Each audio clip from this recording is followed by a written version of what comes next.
Chapter 1. It was said that a new person had appeared on the seafront, a lady with a little dog.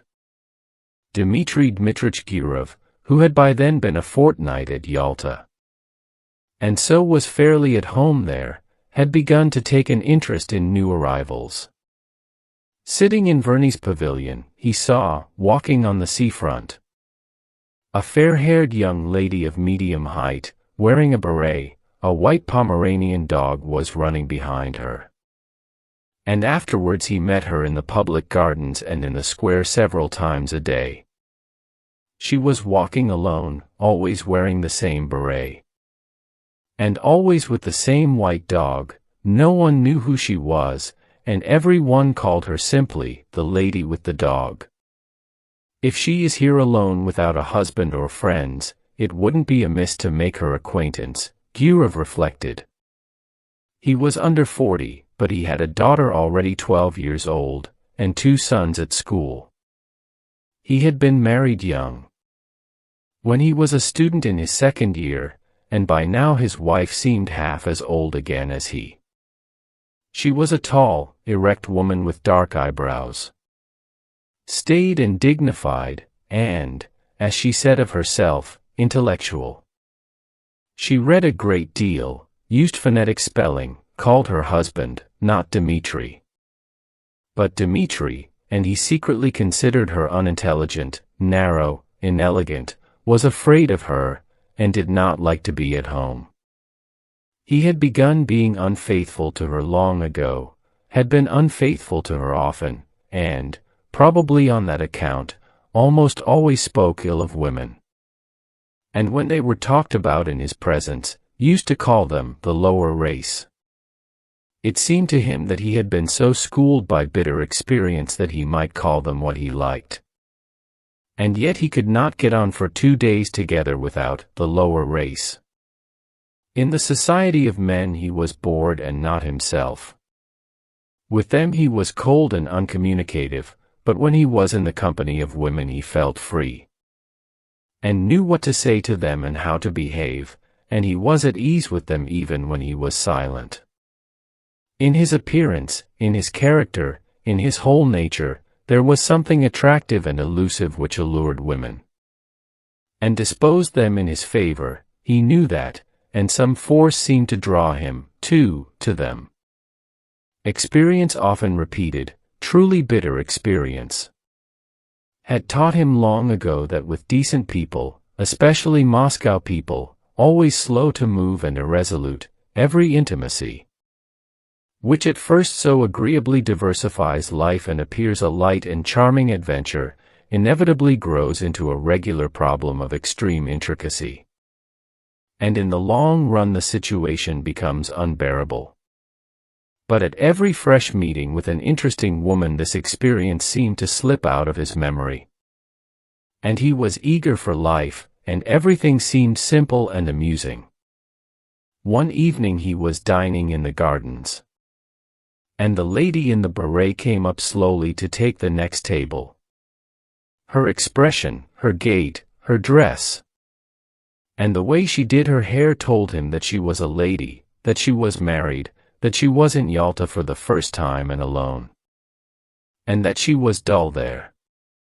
The stories told of the immorality in such places as Yalta are to a great extent untrue. He despised them, and knew that such stories were for the most part made up by persons who would themselves have been glad to sin if they had been able.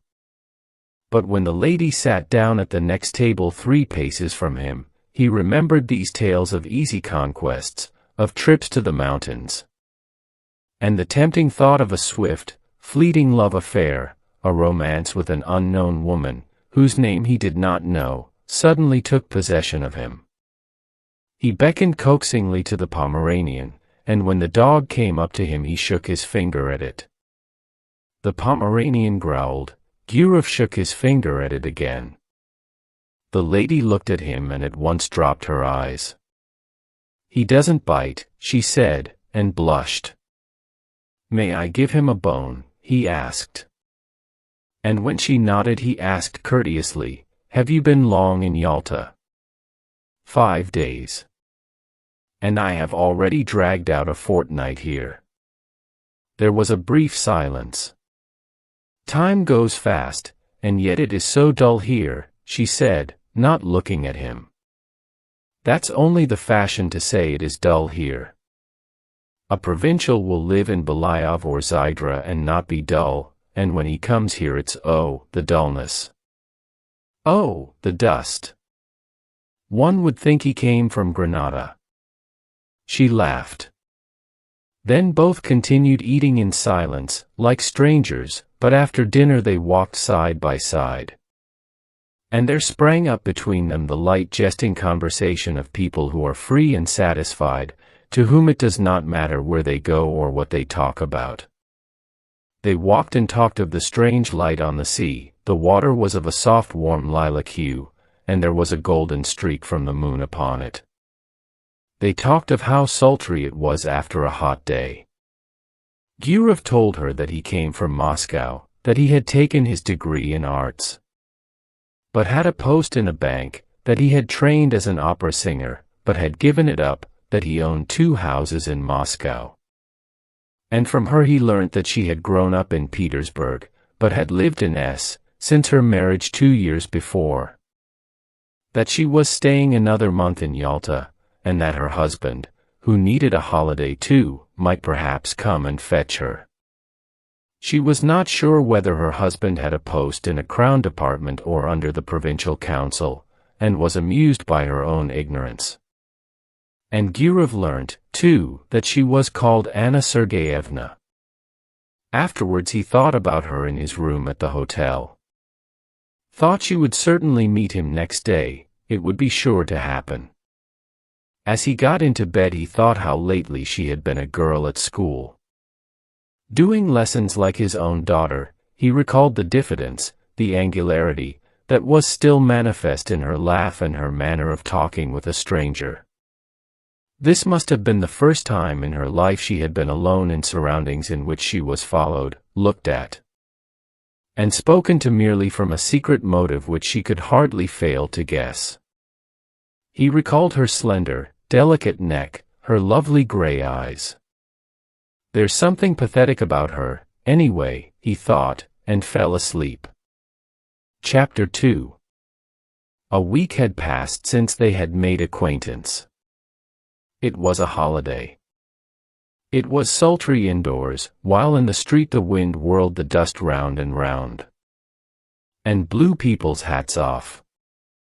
It was a thirsty day, and Gurov often went into the pavilion, and pressed Anna Sergeyevna to have syrup and water or an ice. One did not know what to do with oneself. In the evening when the wind had dropped a little, they went out on the groyne to see the steamer come in.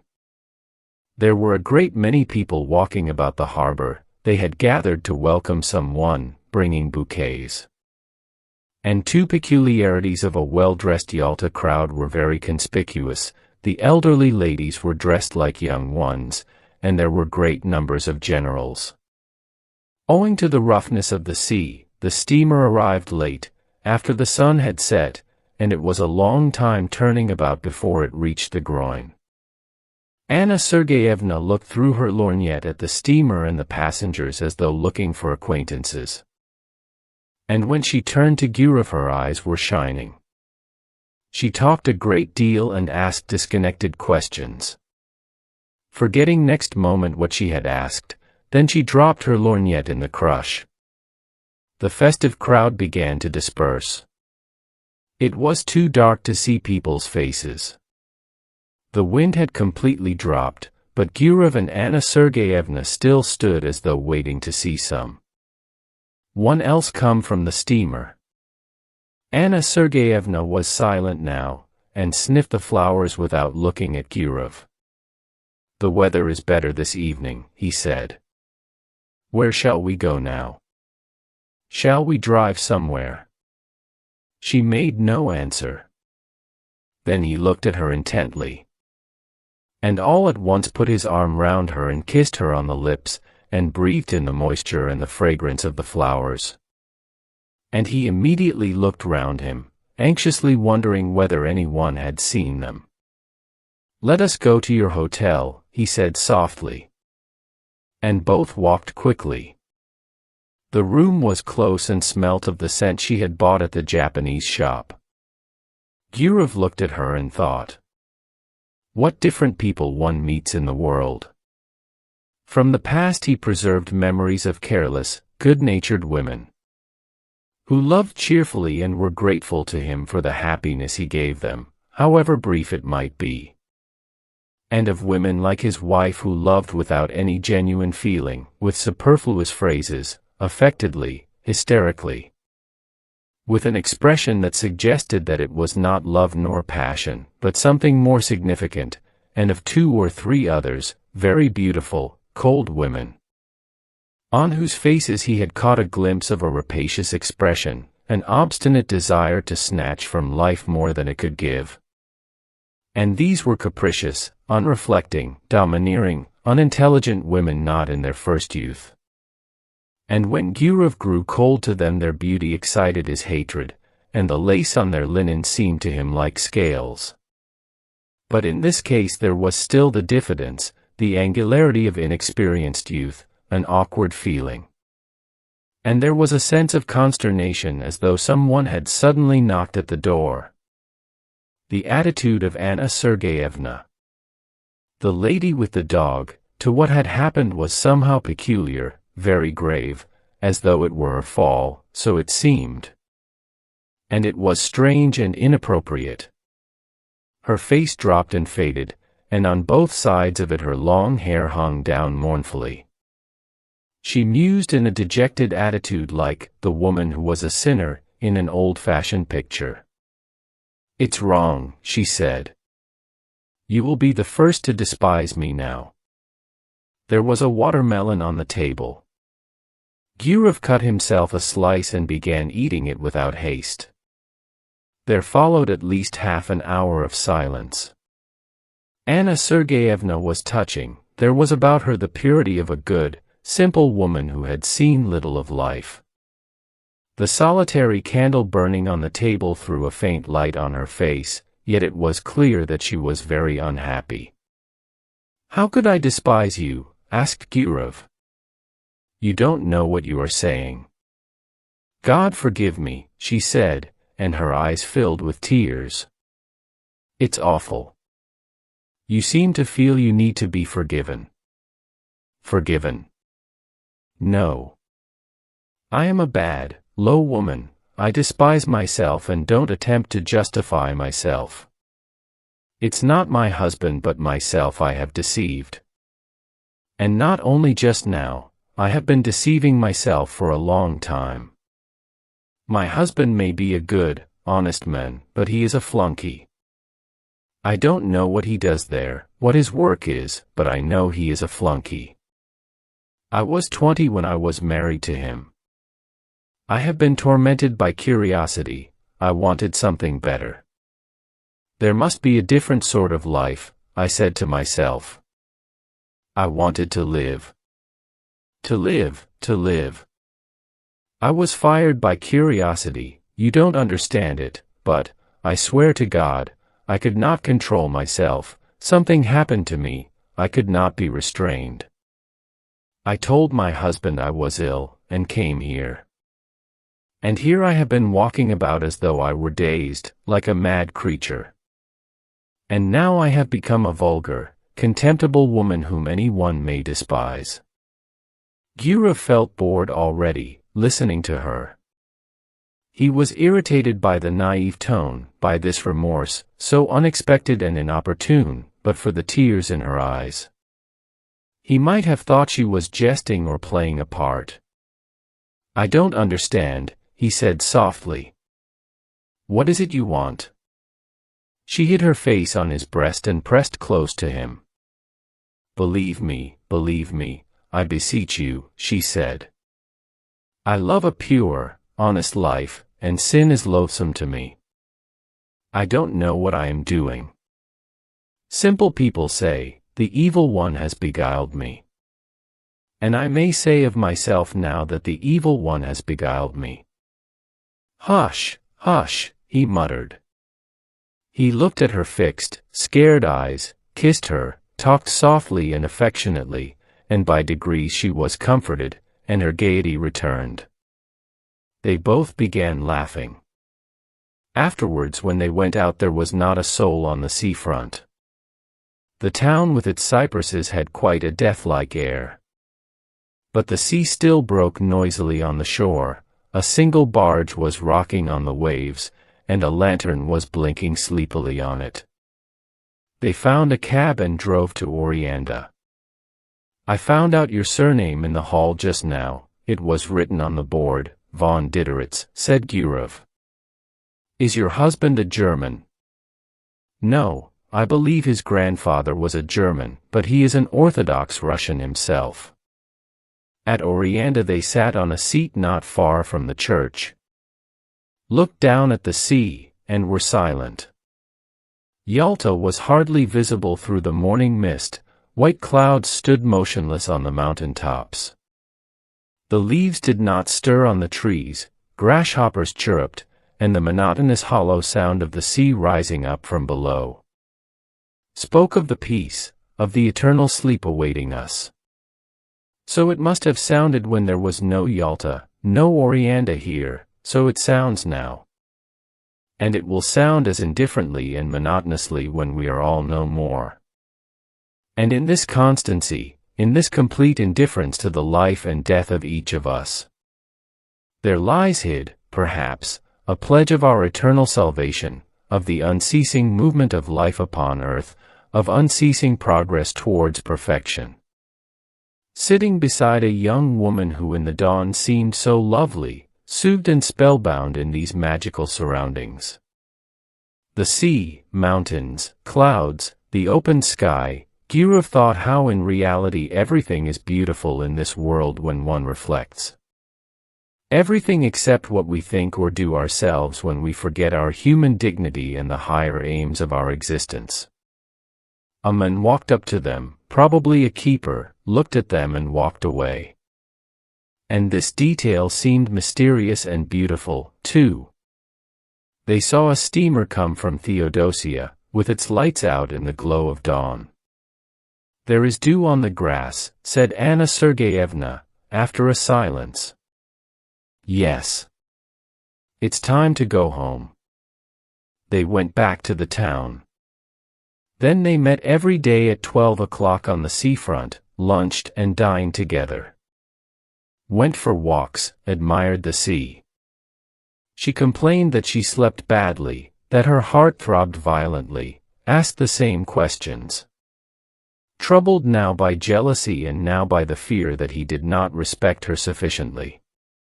And often in the square or gardens, when there was no one near them, he suddenly drew her to him and kissed her passionately. Complete idleness, these kisses in broad daylight while he looked round in dread of someone seeing them. The heat, the smell of the sea, and the continual passing to and fro before him of idle, well-dressed, well-fed people, made a new man of him. He told Anna Sergeyevna how beautiful she was, how fascinating. He was impatiently passionate, he would not move a step away from her. While she was often pensive and continually urged him to confess that he did not respect her, did not love her in the least, and thought of her as nothing but a common woman. Rather late almost every evening they drove somewhere out of town, to Oreanda or to the waterfall, and the expedition was always a success. The scenery invariably impressed them as grand and beautiful. They were expecting her husband to come, but a letter came from him, saying that there was something wrong with his eyes. And he entreated his wife to come home as quickly as possible. Anna Sergeyevna made haste to go. "It's a good thing I am going away," she said to Gurov. "It's the finger of destiny." She went by coach and he went with her. They were driving the whole day. When she had got into a compartment of the express, and when the second bell had rung, she said, "Let me look at you once more, look at you once again." "That's right." She did not shed tears, but was so sad that she seemed ill, and her face was quivering. "I shall remember you, think of you," she said. "God be with you, be happy. Don't remember evil against me. We are parting forever, it must be so, for we ought never to have met. Well, God be with you." The train moved off rapidly, its lights soon vanished from sight, and a minute later there was no sound of it. As though everything had conspired together to end as quickly as possible that sweet delirium, that madness. Left alone on the platform, and gazing into the dark distance, Gurov listened to the chirrup of the grasshoppers and the hum of the telegraph wires, feeling as though he had only just waked up. And he thought, musing, that there had been another episode or adventure in his life, and it, too, was at an end. And nothing was left of it but a memory. He was moved, sad, and conscious of a slight remorse. This young woman whom he would never meet again had not been happy with him. He was genuinely warm and affectionate with her. But yet in his manner, his tone, and his caresses there had been a shade of light irony, the coarse condescension of a happy man who was, besides, almost twice her age. All the time she had called him kind, exceptional, lofty. Obviously he had seemed to her different from what he really was. So he had unintentionally deceived her. Here at the station was already a scent of autumn. It was a cold evening. "It's time for me to go north," thought Gurov as he left the platform. High time. Chapter 3. At home in Moscow everything was in its winter routine. The stoves were heated, and in the morning it was still dark when the children were having breakfast and getting ready for school, and the nurse would light the lamp for a short time. The frosts had begun already, when the first snow has fallen. On the first day of sledge driving it is pleasant to see the white earth, the white roofs, to draw soft, delicious breath. And the season brings back the days of one's youth. The old limes and birches, white with hoarfrost, have a good-natured expression. They are nearer to one's heart than cypresses and palms, and near them one doesn't want to be thinking of the sea and the mountains. Gurov was Moscow-born. He arrived in Moscow on a fine frosty day, and when he put on his fur coat and warm gloves, and walked along Petrovka. And when on Saturday evening he heard the ringing of the bells, his recent trip and the places he had seen lost all charm for him. Little by little he became absorbed in Moscow life, greedily read 3 newspapers a day, and declared he did not read the Moscow papers on principle. He already felt a longing to go to restaurants, clubs, dinner parties, anniversary celebrations, and he felt flattered at entertaining distinguished lawyers and artists, and at playing cards with a professor at the doctor's club. He could already eat a whole plateful of salt fish and cabbage. In another month, he fancied, the image of Anna Sergeyevna would be shrouded in a mist in his memory, and only from time to time would visit him in his dreams with a touching smile as others did. But more than a month passed, real winter had come, and everything was still clear in his memory as though he had parted with Anna Sergeyevna only the day before. And his memories glowed more and more vividly. When in the evening stillness he heard from his study the voices of his children, preparing their lessons, or when he listened to a song or the organ at the restaurant, or the storm howled in the chimney, suddenly everything would rise up in his memory. What had happened on the groin, and the early morning with the mist on the mountains, and the steamer coming from Theodosia, and the kisses. He would pace a long time about his room, remembering it all and smiling. Then his memories passed into dreams, and in his fancy the past was mingled with what was to come. Anna Sergeyevna did not visit him in dreams, but followed him about everywhere like a shadow and haunted him. When he shut his eyes he saw her as though she were living before him. And she seemed to him lovelier, younger, tenderer than she was, and he imagined himself finer than he had been in Yalta. In the evenings she peeped out at him from the bookcase, from the fireplace, from the corner. He heard her breathing, the caressing rustle of her dress. In the street he watched the women, looking for someone like her. He was tormented by an intense desire to confide his memories to someone. But in his home it was impossible to talk of his love, and he had no one outside. He could not talk to his tenants nor to anyone at the bank. And what had he to talk of? Had he been in love, then? Had there been anything beautiful, poetical, or edifying or simply interesting in his relations with Anna Sergeyevna? And there was nothing for him but to talk vaguely of love, of woman, and no one guessed what it meant. Only his wife twitched her black eyebrows, and said, "The part of a lady killer does not suit you at all, Dmitri." One evening, coming out of the doctor's club with an official with whom he had been playing cards, he could not resist saying, "If only you knew what a fascinating woman I made the acquaintance of in Yalta." The official got into his sledge and was driving away, but turned suddenly and shouted, "Dmitri Dmitrich! What? You were right this evening, the sturgeon was a bit too strong." These words, so ordinary, for some reason moved Gurov to indignation, and struck him as degrading and unclean. What savage manners, what people! What senseless nights, what uninteresting, uneventful days! The rage for card-playing, the gluttony, the drunkenness, the continual talk always about the same thing. Useless pursuits and conversations always about the same things absorb the better part of one's time, the better part of one's strength. And in the end there is left a life groveling and curtailed, worthless and trivial, and there is no escaping or getting away from it. Just as though one were in a madhouse or a prison. Gurov did not sleep all night, and was filled with indignation. And he had a headache all next day. And the next night he slept badly. He sat up in bed, thinking, or paced up and down his room. He was sick of his children, sick of the bank. He had no desire to go anywhere or to talk of anything.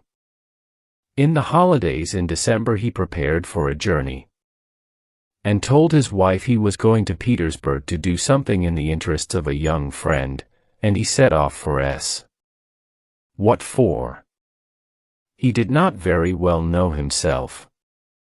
He wanted to see Anna Sergeyevna and to talk with her, to arrange a meeting, if possible. He reached in the morning, and took the best room at the hotel, in which the floor was covered with grey army cloth, and on the table was an inkstand. Grey with dust and adorned with a figure on horseback, with its hat in its hand and its head broken off. The hotel porter gave him the necessary information. Von Dideritz lived in a house of his own in Old Goncharny Street. It was not far from the hotel. He was rich and lived in good style, and had his own horses. Every one in the town knew him. The porter pronounced the name Drideritz. Gurov went without haste to Old Goncharny Street and found the house. Just opposite the house stretched a long grey fence adorned with nails. One would run away from a fence like that, thought Gurov, looking from the fence to the windows of the house and back again. He considered, today was a holiday, and the husband would probably be at home. And in any case it would be tactless to go into the house and upset her. If he were to send her a note it might fall into her husband's hands, and then it might ruin everything. The best thing was to trust to chance. And he kept walking up and down the street by the fence, waiting for the chance. He saw a beggar go in at the gate and dogs fly at him. Then an hour later he heard a piano, and the sounds were faint and indistinct.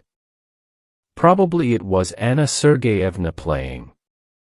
The front door suddenly opened, and an old woman came out, followed by the familiar white Pomeranian.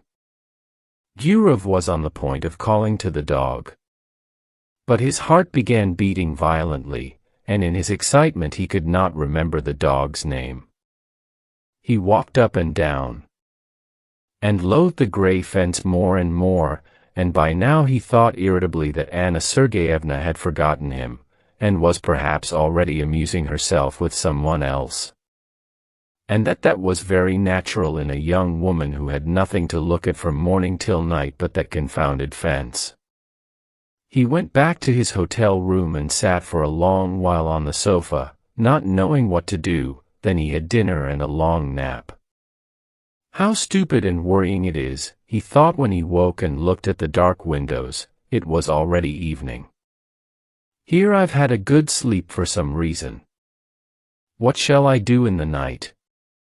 He sat on the bed, which was covered by a cheap gray blanket, such as one sees in hospitals, and he taunted himself in his vexation. So much for the lady with the dog, so much for the adventure. You're in a nice fix. That morning at the station a poster in large letters had caught his eye. The geisha was to be performed for the first time. He thought of this and went to the theater. It's quite possible she may go to the first performance, he thought. The theater was full. As in all provincial theaters, there was a fog above the chandelier. The gallery was noisy and restless.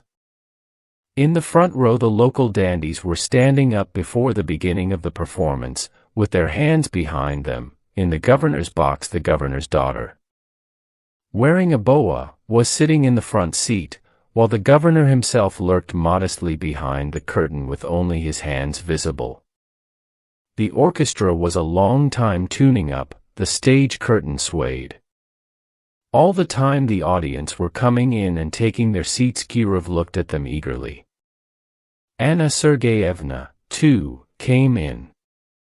She sat down in the third row, and when Gurov looked at her his heart contracted. And he understood clearly that for him there was in the whole world no creature so near, so precious, and so important to him, she. This little woman, in no way remarkable, lost in a provincial crowd, with a vulgar lorgnette in her hand, filled his whole life now, was his sorrow and his joy.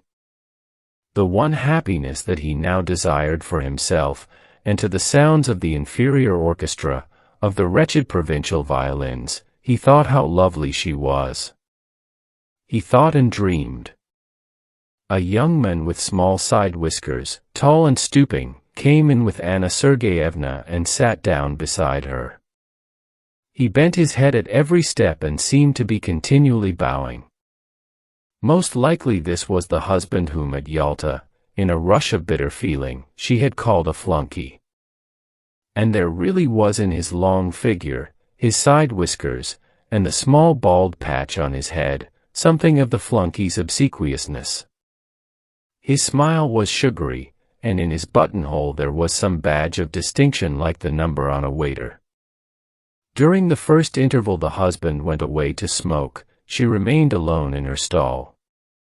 Gurov, who was sitting in the stalls, too, went up to her and said in a trembling voice, with a forced smile, "Good evening." She glanced at him and turned pale, then glanced again with horror. Unable to believe her eyes, and tightly gripped the fan and the lorgnette in her hands, evidently struggling with herself not to faint. Both were silent. She was sitting, he was standing, frightened by her confusion and not venturing to sit down beside her. The violins and the flute began tuning up. He felt suddenly frightened. It seemed as though all the people in the boxes were looking at them. She got up and went quickly to the door. He followed her. And both walked senselessly along passages, and up and down stairs, and figures in legal, scholastic, and civil service uniforms, all wearing badges, flitted before their eyes. They caught glimpses of ladies, of fur coats hanging on pegs. The drafts blew on them. bringing a smell of stale tobacco. And Gurov, whose heart was beating violently, thought, "Oh, heavens! Why are these people here in this orchestra?" And at that instant he recalled how when he had seen Anna Sergeyevna off at the station he had thought that everything was over and they would never meet again. But how far they were still from the end. On the narrow, gloomy staircase over which was written, "To the amphitheater," she stopped. "How you have frightened me," she said, breathing hard, still pale and overwhelmed. "Oh, how you have frightened me. I am half dead. Why have you come? Why?" "But do understand, Anna, do understand," he said hastily in a low voice. "I entreat you to understand." She looked at him with dread, with entreaty, with love. She looked at him intently, to keep his features more distinctly in her memory. "I am so unhappy," she went on, not heeding him. "I have thought of nothing but you all the time. I live only in the thought of you. And I wanted to forget you, but why, oh, why, have you come?" On the landing above them 2 schoolboys were smoking and looking down. But that was nothing to Gurov. He drew Anna Sergeyevna to him, and began kissing her face, her cheeks, and her hands. "What are you doing? What are you doing?" she cried in horror, pushing him away. "We are mad. Go away today, go away at once. I beseech you by all that is sacred, I implore you. There are people coming this way. Someone was coming up the stairs. You must go away," Anna Sergeyevna went on in a whisper. "Do you hear, Dmitry Dmitrich? I will come and see you in Moscow. I have never been happy, I am miserable now, and I never shall be happy, never. Don't make me suffer still more. I swear I'll come to Moscow. But now let us part. My precious, good, dear one, we must part." She pressed his hand and began rapidly going downstairs, looking round at him. And from her eyes he could see that she really was unhappy. Gurov stood for a little while, listened, then, when all sound had died away, he found his coat and left the theater. Chapter 4. And Anna Sergeyevna began coming to see him in Moscow. Once in 2 or 3 months she left, telling her husband that she was going to consult a doctor about an internal complaint, and her husband believed her, and did not believe her. In Moscow she stayed at the Slaviansky Bazaar Hotel, and at once sent a man in a red cap to Gurov. Gurov went to see her, and no one in Moscow knew of it. Once he was going to see her in this way on a winter morning. The messenger had come the evening before when he was out. With him walked his daughter, whom he wanted to take to school. It was on the way. Snow was falling in big wet flakes. "It's 3 degrees above freezing point, and yet it is snowing," said Gurov to his daughter. "The thaw is only on the surface of the earth. There is quite a different temperature at a greater height in the atmosphere. And why are there no thunderstorms in the winter, father?" He explained that, too. He talked, thinking all the while that he was going to see her, and no living soul knew of it, and probably never would know.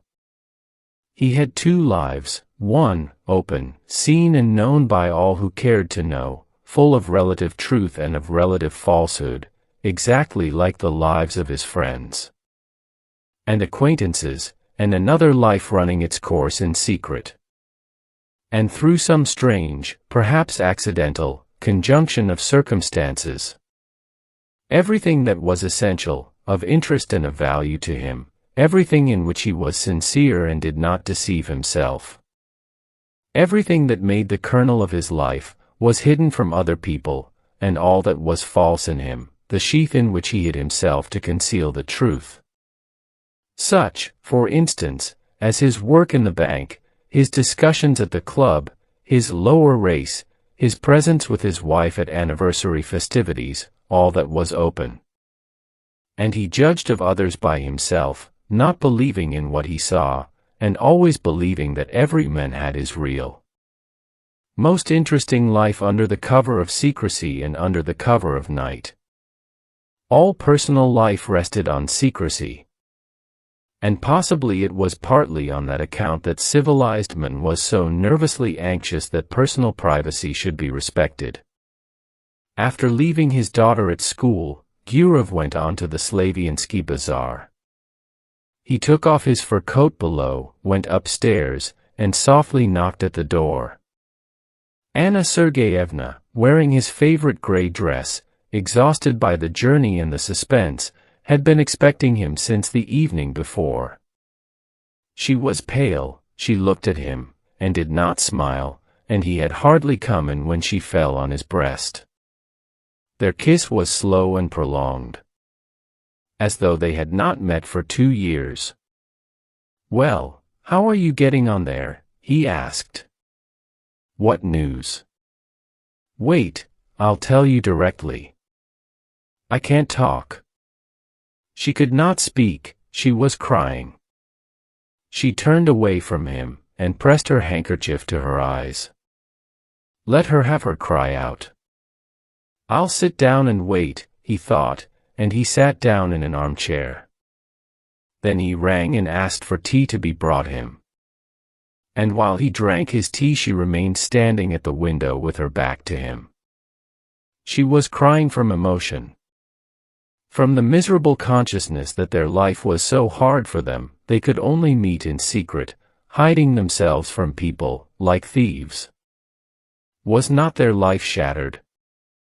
"Come, do stop," he said. It was evident to him that this love of theirs would not soon be over, that he could not see the end of it. Anna Sergeyevna grew more and more attached to him. She adored him, and it was unthinkable to say to her that it was bound to have an end some day. Besides, she would not have believed it. He went up to her and took her by the shoulders to say something affectionate and cheering. And at that moment he saw himself in the looking-glass. His hair was already beginning to turn gray. And it seemed strange to him that he had grown so much older, so much plainer during the last few years. The shoulders on which his hands rested were warm and quivering. He felt compassion for this life, still so warm and lovely, but probably already not far from beginning to fade and wither like his own. Why did she love him so much? He always seemed to women different from what he was. And they loved in him not himself, but the men created by their imagination, whom they had been eagerly seeking all their lives, and afterwards. When they noticed their mistake, they loved him all the same. And not one of them had been happy with him. Time passed, he had made their acquaintance, got on with them, parted, but he had never once loved. It was anything you like, but not love. And only now when his head was gray he had fallen properly, really in love, for the first time in his life. Anna Sergeyevna and he loved each other like people very close and akin, like husband and wife, like tender friends. It seemed to them that fate itself had meant them for one another, and they could not understand why he had a wife and she a husband. And it was as though they were a pair of birds of passage, caught and forced to live in different cages. They forgave each other for what they were ashamed of in their past, they forgave everything in the present, and felt that this love of theirs had changed them both. In moments of depression in the past he had comforted himself with any arguments that came into his mind, but now he no longer cared for arguments. He felt profound compassion, he wanted to be sincere and tender. "Don't cry, my darling," he said. "You've had your cry, that's enough. Let us talk now, let us think of some plan." Then they spent a long while taking counsel together, talked of how to avoid the necessity for secrecy. For deception, for living in different towns and not seeing each other for long at a time. How could they be free from this intolerable bondage? How? How? He asked, clutching his head. How? And it seemed as though in a little while the solution would be found. And then a new and splendid life would begin, and it was clear to both of them that they had still a long, long road before them. And that the most complicated and difficult part of it was only just beginning. The end.